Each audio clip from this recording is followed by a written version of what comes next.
പ്രവിത, തമ്പാനൂർ കേന്ദ്രമാണ്, അത് പൊങ്കാലയിടുന്ന സ്ഥലം കൂടിയാണ്. മാത്രമല്ല ആയിരക്കണക്കിന് ആൾക്കാർ അതല്ല പൊങ്കാല ഇങ്ങനെ വളരെയല്ലേ. ആഷ്മി എന്റെ അവിടുത്തെ വീട് അമ്പലമുക്കിലാണ്. അപ്പൊ അമ്പലമുക്കിൽ അടുത്ത വരെയായി അവിടെ നിന്നോട്ട് അങ്ങ് പൊങ്കാലയിടും. ഓരോ വർഷം കിഴക്കോട്ടും പടിഞ്ഞാറോട്ടും തെക്കോട്ടും വടക്കോട്ടും ഇങ്ങനെ നീണ്ട്. ഞാനൊരു സ്വപ്നം കാണുന്നുണ്ട്, നമ്മുടെ നാട് കൊട്ടാരക്കരയാണ്, അവിടെ ഒരു ആറ്റുകാൽ പൊങ്കാല വരുന്നത്. ഇങ്ങനെയാണ് ഇത്രയും ലക്ഷം ആൾക്കാർ ഓരോ ദിവസവും ഓരോ വർഷം കൂടിക്കൊണ്ടിരിക്കില്ലേ. അപ്പൊ ആൾക്കാർ ഇടണ്ടേ എവിടെങ്കിലും. അപ്പൊ നമുക്ക് പ്രവിതാലക്ഷ്മി, അപ്പൊ തമ്പാനൂർ തിരക്കിലമർന്നോ പ്രവിത? എന്താണ് സംശയം ഹാഷ്മി? ഇതാ ഇവിടേക്ക് ആളുകൾ എത്തിക്കൊണ്ടിരിക്കുകയാണ്. ഹാഷ്മി സൂചിപ്പിച്ചതുപോലെ തന്നെ ഏറ്റവും അധികം ആളുകൾ എത്തുന്ന സ്പോട്ടിലാണ് ഞാനിപ്പോൾ നിൽക്കുന്നത്. റെയിൽവേ സ്റ്റേഷന് സമീപമാണ് നിൽക്കുന്നത്. ഇതിന്റെ തൊട്ടടുത്താണ് KSRTC കോംപ്ലക്സ്. അപ്പോൾ KSRTC ബസ് സ്റ്റാൻഡ് ഇവിടെയാണ്. അവിടേക്ക് ഇങ്ങനെ ആളുകൾ ഒഴുകിക്കൊണ്ടിരിക്കുകയാണ്. വിവിധ ഇടങ്ങളിൽ നിന്നുള്ള ആളുകൾ തിരുവനന്തപുരത്തേക്ക് എത്തുന്നു. പ്രത്യേകിച്ച് റെയിൽവേ സ്റ്റേഷന്റെ കാര്യം പറയുകയാണെങ്കിൽ സ്പെഷ്യൽ ട്രെയിനുകളൊക്കെ ഇന്ത്യൻ റെയിൽവേ തന്നെ ഈ ആറ്റുകാൽ പൊങ്കാലയുമായി അനുവദിച്ചിട്ടുണ്ട്. മാത്രമല്ല ഈ ട്രെയിനുകൾക്ക് കൂടുതൽ സ്റ്റോപ്പ് അനുവദിച്ചിട്ടുണ്ട് എന്നുള്ളതാണ്. സ്പെഷ്യൽ ട്രെയിൻ അല്ല, ഈ ട്രെയിനുകൾക്ക് കൂടുതൽ സ്റ്റോപ്പ് അനുവദിച്ചിട്ടുണ്ട്. 24 ട്രെയിനുകൾക്ക് ഈ സ്റ്റോപ്പ് അനുവദിച്ചതിന് പുറമെ വന്ദേ ഭാരത് എക്സ്പ്രസിന് കൂടി സ്റ്റോപ്പ് അനുവദിച്ചിട്ടുണ്ട് എന്നുള്ള കാര്യമാണ് പറയാനുള്ളത്. കാരണം പേട്ട പോലുള്ള സ്റ്റേഷനുകളിലൊക്കെ എല്ലാ ട്രെയിനുകളും ഒന്നും നിർത്തില്ല. അപ്പോൾ വിവിധ ട്രെയിനുകളുടെ കാര്യങ്ങൾ പറയുകയാണെങ്കിൽ വന്ദേ ഭാരത്, അതോടൊപ്പം തന്നെ Kannur Thiruvananthapuram central Janshatabdi, Mangaluru central Thiruvananthapuram central Vande Bharat, Kanyakumari KSR Bengaluru express, Ernakulam Thiruvananthapuram central special, Thiruvananthapuram central Ernakulam special, അങ്ങനെ ഈ ട്രെയിനുകൾക്കൊക്കെയും സ്റ്റോപ്പുകൾ അനുവദിച്ചിട്ടുണ്ട്. പ്രത്യേകിച്ച് നാളെയാണ് ഈ ആറ്റുകാൽ പൊങ്കാല നടക്കാനിരിക്കുന്നത്. ഈ ഒരു സാഹചര്യത്തിൽ ഇവിടേക്ക് കൂടുതൽ ആളുകൾ ഇനിയും എത്തിക്കൊണ്ടേയിരിക്കുകയാണ്. ഇപ്പോൾ സമയം 3:20 ആയിട്ടേ ഉള്ളൂ. ഇവിടെയൊക്കെ ഇതാ ഇങ്ങനെ സ്ഥലം പിടിച്ചിരിക്കുന്ന ചേച്ചിമാരെയൊക്കെ നമുക്ക് കാണാം. ഇവിടെ കല്ലുകളൊക്കെ കെട്ടിയിട്ടിട്ടുണ്ട്. ഈ തമ്പാനൂരിൽ നിന്നുള്ള കാഴ്ച മാത്രമാണ്. ഇതിപ്പോൾ നമ്മളിന്ന്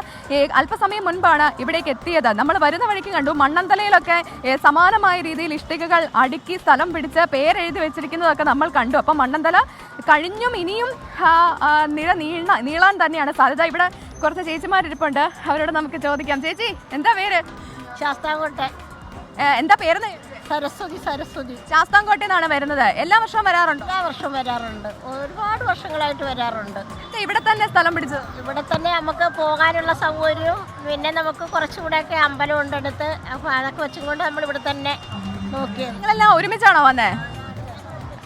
എന്താ ചേച്ചിയുടെ പേര്? എൻ്റെ പേര് തങ്കമണി. എപ്പോ പുറപ്പെട്ടു വീട്ടിൽ നിന്ന്? ഇന്നലെ വെളുപ്പിന് പുറപ്പെട്ടോ? അപ്പോൾ അത്രയും നേരമായിട്ട് ഇവിടെ വന്നിരിക്കുകയാണോ? ആറ്റുകാൽ അമ്പലത്തിലായിരുന്നു ഇന്നലെ ഫുള്ള്. ഇന്ന് രാവിലെ ഇവിടെ വന്നേ. അപ്പോൾ ഇത്രയും നേരമായിട്ട് സ്ഥലം പിടിച്ച് ഇവിടെ ഇങ്ങനെ കൂടിയിരിക്കുകയാണ്. അപ്പോൾ നാളെ പൊങ്കാലയ്ക്ക് എന്തൊക്കെയാ നൈവേദ്യം അർപ്പിക്കുന്നത്? പിന്നെ പുറ്റ്, തെരളി, പായസം. ഞാനിങ്ങനെ കേട്ടിട്ടുണ്ട് ഈ മണ്ടപ്പുറ്റൊക്കെ അർപ്പിക്കുന്നത് വിവിധ അസുഖങ്ങളൊക്കെ മാറാനാണ്. അങ്ങനെയാണ്? അതെ. കുഞ്ഞുങ്ങൾക്കൊക്കെ അസുഖങ്ങൾ മാറിക്കിട്ടാനും നമ്മുടെ എല്ലാവരുടെ രോഗങ്ങളൊക്കെ ശാന്തി വരുത്തുന്നതിന് വേണ്ടിയിട്ടൊക്കെയാണ് നമ്മളത് ചെയ്യുന്നത്. പിന്നെ ദേവിക്ക് പായസം വയ്ക്കും, പിന്നെ ദേവിക്ക് പച്ചച്ചോറ് വയ്ക്കും. ആ ദേവിക്ക് ഭയങ്കര ഇഷ്ടമാണ്. ഏറ്റവും പ്രധാനപ്പെട്ടത് ശർക്കര പായസം അല്ലേ? ശർക്കര പായസമാണ് ദേവിക്ക് ഏറ്റവും പ്രാധാന്യമുള്ളത്. അപ്പോൾ എന്തൊക്കെയുണ്ട്? ശർക്കര പായസം ഉണ്ട് നാളെ? ശർക്കര പായസം ഉണ്ട്, തെരളിയുണ്ട്, പിന്നെ പച്ചച്ചോറ് വേവിക്കും, പിന്നെ പുറ്റുണ്ടാക്കും.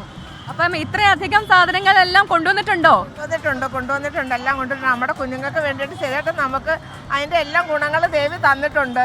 അതുകൊണ്ട് ഭയങ്കര വിശ്വാസമാണ് നമുക്ക്. എത്ര വർഷമായി?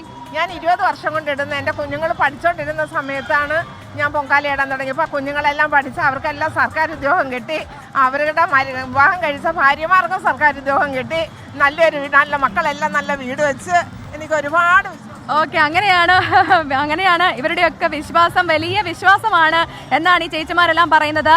ഇവിടെ ഏറ്റവും കൂടുതൽ തിരക്കുള്ള ഒരു സ്ഥലമായതുകൊണ്ട് തന്നെ ഇവിടെ ഒരുപാട് വ്യാപാരികളെയും നമുക്ക് കാണാം. വിവിധ ഇടങ്ങളിലായി സന്നദ്ധ പ്രവർത്തകരെ കാണാം. ഈ വന്നിറങ്ങുന്ന ആളുകൾക്കൊക്കെ വേണ്ട സാമഗ്രികളൊക്കെ വാങ്ങാനുള്ള സ്ഥലമുണ്ട്. ഇവിടെ അടുത്ത് തന്നെയാണ് അതുള്ളത്. ഇങ്ങനെ ശരിക്കും പറഞ്ഞാൽ അക്ഷരാർത്ഥത്തിൽ പറയുകയാണെങ്കിൽ തിരുവനന്തപുരം നഗരം ഉത്സവ ലഹരിയിലാണെന്നുള്ള കാര്യത്തിൽ യാതൊരു സംശയവുമില്ല. SK ഇവിടേക്ക് ഇനിയും ആളുകൾ എത്തിക്കൊണ്ടേയിരിക്കുന്നു. വരുന്ന വഴിയിലൊക്കെ നമ്മൾ കണ്ടതാണ് ഈ പൊങ്കാല അർപ്പിക്കാനുള്ള സാധന സാമഗ്രികളുമായിട്ടൊക്കെ ആളുകൾ വരുന്നത്. അവരുടെ സ്വന്തം വണ്ടിയിലും അല്ലാതെയും ഒക്കെ ആയിട്ട് ആളുകൾ എത്തുന്നുണ്ട്. എന്തായാലും ഈ പൊങ്കാല മഹോത്സവത്തിന്റെ ഭാഗമായി നാളെ തിരുവനന്തപുരം ജില്ലയ്ക്ക് എന്തായാലും അവധിയാണ്. അപ്പോൾ വിവിധ രീതിയിലുള്ള ഗതാഗത ക്രമീകരണവും ഒരുക്കിയിട്ടുണ്ട്. കാരണം ഇത്രയധികം ലക്ഷക്കണക്കിന് സ്ത്രീകൾ വന്നിറങ്ങുന്ന സ്ഥലമാണ്. അപ്പോൾ അതുകൊണ്ട് തന്നെ അവർക്ക് പോകാനുള്ള സൗകര്യം അതിപ്പോൾ ഇവിടെ നിന്നാണെങ്കിലും മറ്റ് വിവിധ ഇടങ്ങളിൽ നിന്നാണെങ്കിലും പ്രത്യേക ബസ് സർവീസുകൾ ആറ്റുകാൽ ക്ഷേത്രത്തിലേക്ക് ഒരുക്കിയിട്ടുണ്ട്. തിരിച്ച് അവിടെ നിന്ന് ഈ പൊങ്കാല അർപ്പിച്ചതിന് ശേഷം തിരികെ വരാനുള്ള ബസ് സർവീസും അതെല്ലാം ഒരുക്കിയിട്ടുണ്ട്. അങ്ങനെ എല്ലാ തരത്തിലും ഈ പൊങ്കാല മഹോത്സവം കെങ്കേമമാക്കാനുള്ള നടപടികൾ അധികൃതരുടെ ഭാഗത്തു നിന്നുണ്ടാകുന്നു. ഇനിയും ആളുകൾ എത്തിച്ചേരുമ്പോൾ തിരുവനന്തപുരം അവരെയൊക്കെ സ്വാഗതം ചെയ്യാനായി തിരുവനന്തപുരംകാർ അവരുടെ വീടും ഒക്കെ തുറന്നിട്ട് അവരുടെ വീടിന്റെ ഗേറ്റ് ഒന്നും അടയ്ക്കാറില്ല എന്നാ പറയുന്നത് ഈ ക്ഷേത്രത്തിന്റെ അടുത്തുള്ള സ്ഥലങ്ങളിലൊക്കെ. അല്ലെങ്കിൽ ഈ പൊങ്കാല കലങ്ങൾ കൂട്ടുന്ന അല്ലെങ്കിൽ അടുപ്പ് കൂട്ടുന്ന സ്ഥലങ്ങളിലൊന്നും ഈ ഗേറ്റ് അടയ്ക്കാറില്ല. എല്ലാവരെയും സ്വാഗതം ചെയ്തുകൊണ്ടാണ് തിരുവനന്തപുരത്തുകാർ മറ്റ് ജില്ലകളിൽ നിന്നുള്ള ആളുകളെയൊക്കെ സ്വാഗതം ചെയ്തുകൊണ്ടാണ് ഇവിടെ ആ പൊങ്കാലയെ വരവേൽക്കാനായി ഒരുങ്ങി നിൽക്കുന്നത്. ഹാഷ്മി, വിജയകുമാർ. Thank you. അപ്പൊ എന്തായാലും അത് കറക്റ്റ് ആട്ടോ. അവിടെ മോരുവെള്ളം മറ്റു വെള്ളങ്ങളെല്ലാം കുടിക്കാൻ പറ്റും. ഒരുപാട് വർഷം ട്രിവാൻഡ്രത്തുണ്ടായിരുന്ന ഒരാളെന്ന നിലയ്ക്ക് ട്രിവാൻഡ്രത്തിന്റെ ആ ദിവസം ഒരു ഓട്ടോറിക്ഷക്കാർ ഫ്രീ ആയിട്ട് ഓടും. ആ സോഷ്യലിസം പിന്നീട് ഇല്ല. ഒരു മൂന്നഞ്ചേടം ചായക്കട ഉണ്ടായിരുന്നു. ആ ചായക്കട കേന്ദ്രീകരിച്ച് നമ്മുടെ ആസ്ഥാനം വരുന്നത്. അവിടെ നമ്മൾ എല്ലാ വർഷവും അന്നദാനവും ഇതുപോലെ നാരങ്ങ വെള്ളവും മോരുവെള്ളം കൊടുക്കുമായിരുന്നു. മിസ് ചെയ്തു. ഒന്ന് പോയാലോ? കൊടുക്കും.